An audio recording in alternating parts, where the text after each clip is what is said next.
On June 8th of 2015, the Chicago White Sox selected Vanderbilt ace Carson Fulmer with the number 8 overall pick in the MLB draft. At the time, he was the top pitcher on the board and considered a fairly safe pick. 16 picks later, the Dodgers drafted his teammate Walker Buehler with the 24th overall pick. In 2021, Buehler was an NL All-Star and finished 4th in Cy Young Award votes. That same year, Fulmer posted a 6+ ERA with the Reds, which resulted in being left for the Rule 5 draft. What happened?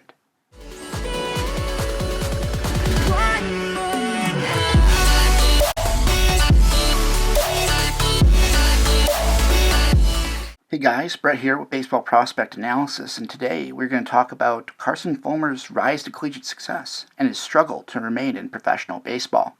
Carson Fulmer was a 6'1", 185-pound right-handed pitcher out of Lakeland, Florida, and ranked number 57 overall in the 2012 class. He attended All Saints Academy, played travel ball with Orlando Scorpions, and was verbally committed to Vanderbilt University. Fulmer possessed a medium athletic build with a strong lower half. His mechanics featured a pronounced back turn, but were repeated remarkably well. Stuff-wise, he displayed a 3-pitch mix that he sequenced well and showed ability to command. His fastball sat low 90s, touching 95 with some life. Curveball featured hard spin and sharp bite in the upper 70s, and his changeup had nice sink and fade and was thrown with excellent arm speed. Carson's stuff was clearly dynamic, with the only knock being he showed sufficient effort in his delivery. MLB.com even listed him as having a maximum effort delivery. Despite the concerns, Fulmer still gained high draft projections due to his pure stuff, but due to concerns on signability, he fell to the 15th round where he was selected by the Boston Red Sox. Fulmer ultimately declined to sign and opted to honor his commitment to Vanderbilt. He finished his senior prep season with multiple awards, including being named the 2012 2A Florida Player of the Year and being listed as a PG All-American. In his freshman season at Vandy, Carson was seemingly used as a utility pitcher. He was called out of the pen 26 times and excelled at competing in all situations. He ended his freshman campaign with a 3-0 record, 4 saves, and a 2.39 ERA in 52.2 innings pitched. These solid numbers resulted in him being named a college freshman All-American as well as an All-SEC freshman. Most importantly, they resulted in Coach Corbin gaining immense trust in Carson for the seasons to follow. Following the 2013 season, Corbin described Fulmer as an old soul. In my eyes, I had enough trust in him. I trusted how he was going to act on the field. I never doubted him. He's a very, very unusual kid. There's just not many like him. This trust led to even more usage in the 2014 season. As a sophomore, Fulmer appeared in 26 games and started 10 of them. He did not allow a home run the entire season and gave up only 10 extra base hits in total. When facing him, SEC opponents were held to a .184 average in regular season play, and he finished the year with a 5-inning no-decision performance leading the Commodores to a national championship win over Virginia. His final stat line was 7-1 with a 1.98 ERA in 91 innings pitched. It was safe to say Fulmer would be a permanent resident in the starting rotation for his junior year. Once again, Carson would prove himself as a starter and exceed all expectations. In 2015, he helped lead a dominant Vanderbilt squad to the national title game. Though they came up short as a team, Fulmer became a college baseball sensation. His trademark white-trimmed glasses, fast delivery, and competitive spirit made him a favorite among many, including myself. The nickname Filthy Fulmer emerged due to his, at times, unhittable stuff. By the end of the season, he'd be named the National Pitcher of the Year, as well as get first-team All-American nods. He'd finish the year 14-2 with a 1.83 ERA in 127 innings pitched, striking out 167 while only walking 50. Statistically speaking, Carson Fulmer is the greatest player ever to pitch at Vanderbilt. He totaled 24 wins, 10 saves, and 3 losses in 271 innings, while keeping a 1.99 career ERA. To put this into perspective, recent talents like Kumar Rocker and Jack Leiter had career ERAs of 2.89 and 2.08, Leiter's ERA being the closest, but he only threw 125 innings, less than half of Fulmer's. Even David Price only had a 3.22 ERA while at Vandy, and many view him as one of the all-time greatest to play there. Resume-wise, no one can compare to Fulmer. Heading into the 2015 MLB draft, Carson Fulmer seemed to be a for sure top 10 pick. Scouting reports at the time all read fairly similar. His fastball generally graded out as a 65, citing its movement and his ability to hold upper 90s velocity deep into games. Breaking ball-wise, he featured a strong power curve that had potential to be a next-level plus offering. Lastly, his changeup was solid with potential to be an above-average offering.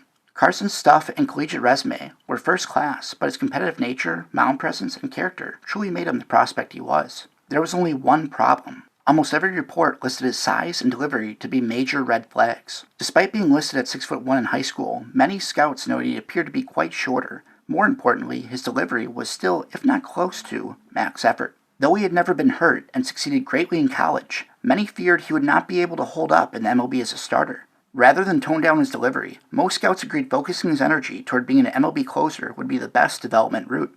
Personally, I have to agree with their assessments. Fulmer's competitive nature and high-intensity delivery just screamed out closer material. This would also give him some much-needed wiggling room when it came to command. By becoming a closer, he could focus less on command and more on developing break and movement on his already dynamic arsenal. With the 8th overall pick in the 2015 MLB draft, the Chicago White Sox selected Carson Fulmer. This spot did surprise some, as Fulmer was projected by almost everyone to be a top 5 pick with a chance of going number 1. However, at the time, grabbing Fulmer with the 8th overall pick seemed to be a steal for the White Sox. They planned to move him up fast, and their actions following the draft certainly showed it. Initially, they sent him a rookie ball, where he threw a 5-pitch scoreless inning. Immediately following this, he was promoted to advanced A ball to finish the season. Despite being on average 2 years younger than his competition, Carson allowed only 5 runs in 22 innings, striking out 25 and walking 9. This resulted in him being ranked in the top 100 by both Baseball America and MLB.com. The following season, Fulmer was promoted to Double-A, where he performed below expectations. In 17 starts, he posted a 4.76 ERA in 87 innings pitched, striking out 90 and walking 51. Despite the shaky numbers, the White Sox opted to call him up in July of 2016. To some, the promotion felt rushed, but the move didn't raise too many red flags as Fulmer was viewed to be a fast mover out of the draft. The White Sox have also had a recent success in moving up top prospects at an accelerated pace. Both Chris Sale and Carlos Rodon had made it on the White Sox MLB roster by their first April. In Fulmer's MLB debut, he was called in to close a game against the Angels. Overall, he did very well.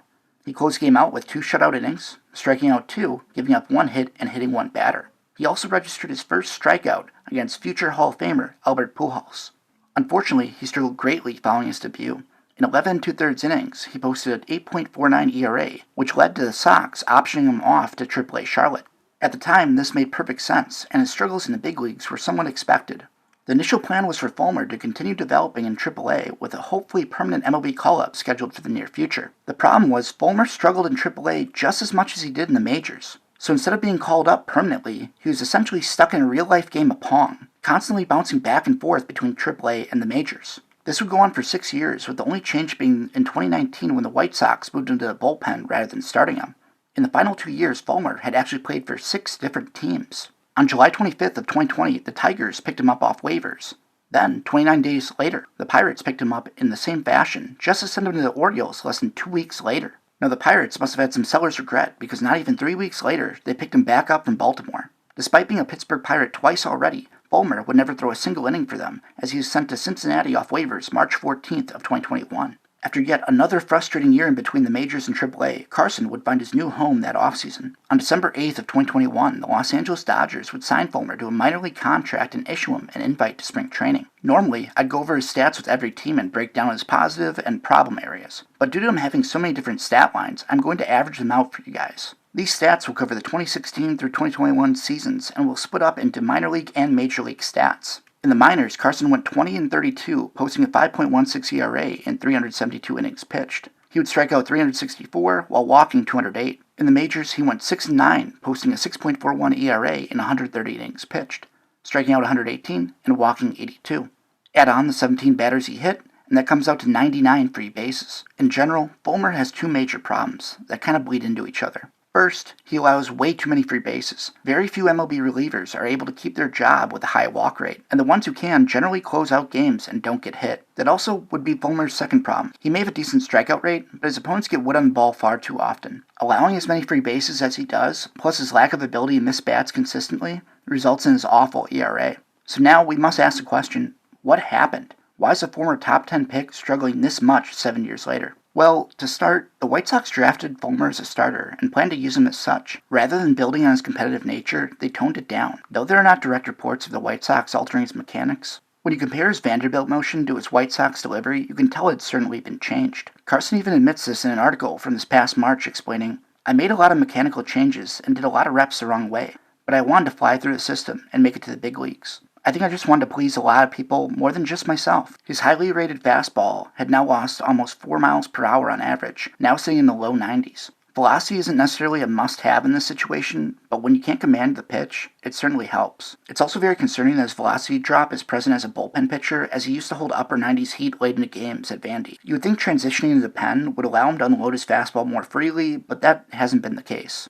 The last factor I'd like to point out today would be his pitching style.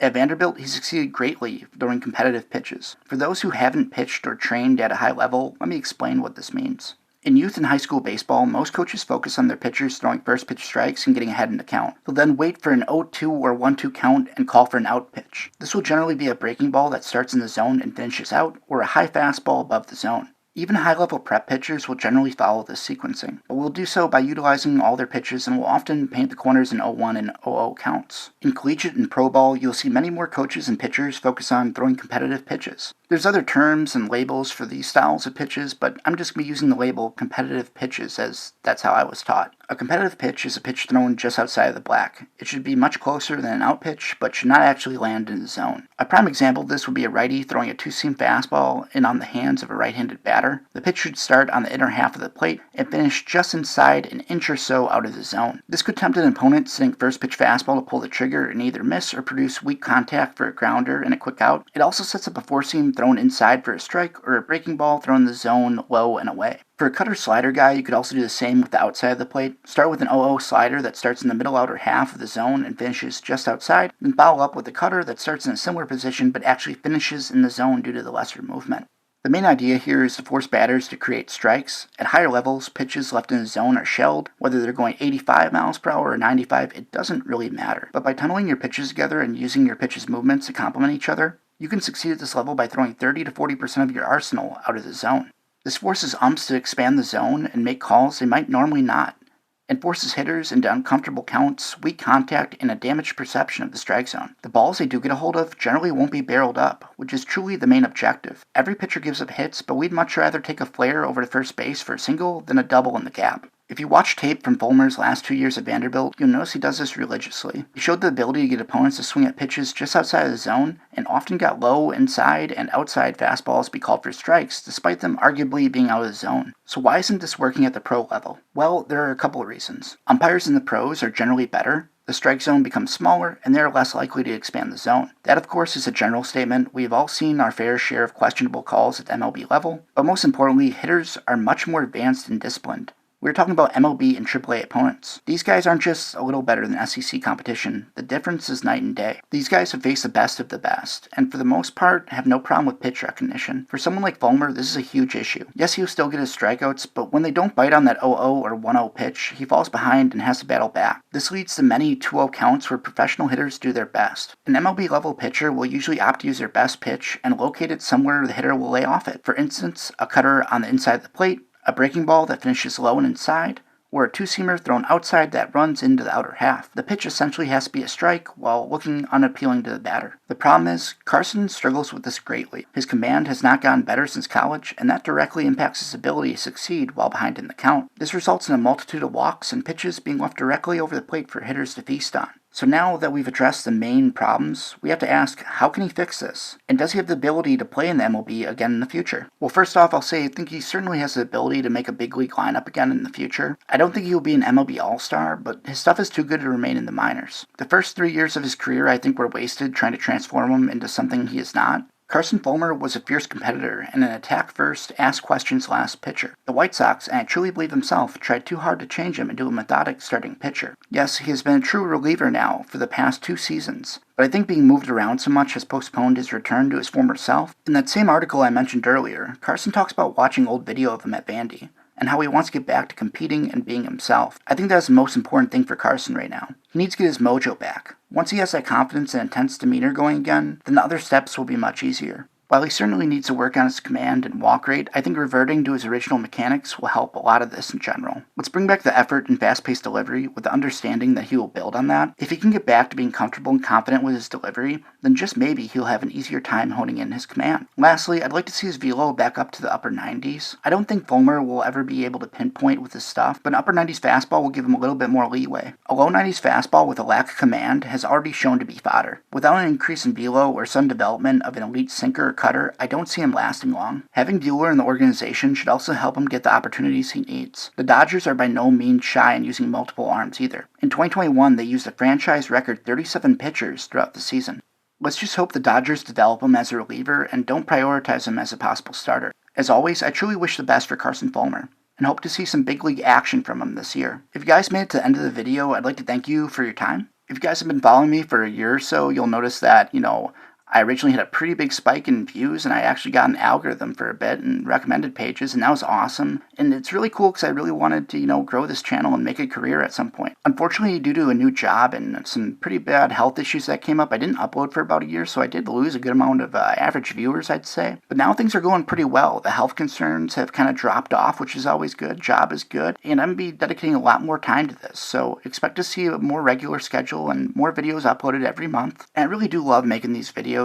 I do everything from the audio to the video to the script, so it does take a little bit of my time, but I absolutely love doing it. In the near future, I'm looking at getting an editor just to edit, maybe every other video or something, just to get them out a little bit quicker so you guys aren't waiting as long, because it really is the editing process that takes the longest. I still have a list of like 40 different prospects I need to make videos on from comments you guys have left. I read every comment. I always write down a name if I see one, especially if I don't know it. I really want to thank you guys for this cool community we've built where we can put comments, of different players we're interested in, go over their backgrounds, all that cool stuff, and share different stories. It really is awesome. And to thank you guys, I am doing the Xbox Series X giveaway. Once we hit 5,000 subs, I'll be giving it away to one of my lucky subscribers. In order to qualify for this giveaway, you just need to follow the instructions on screen, and once we hit that 5K, I'll do a small video basically showing me giving it away, whether it's shipping or whatever we're doing with that. I'm really excited for this, guys, and I hope you guys have a great rest of your day.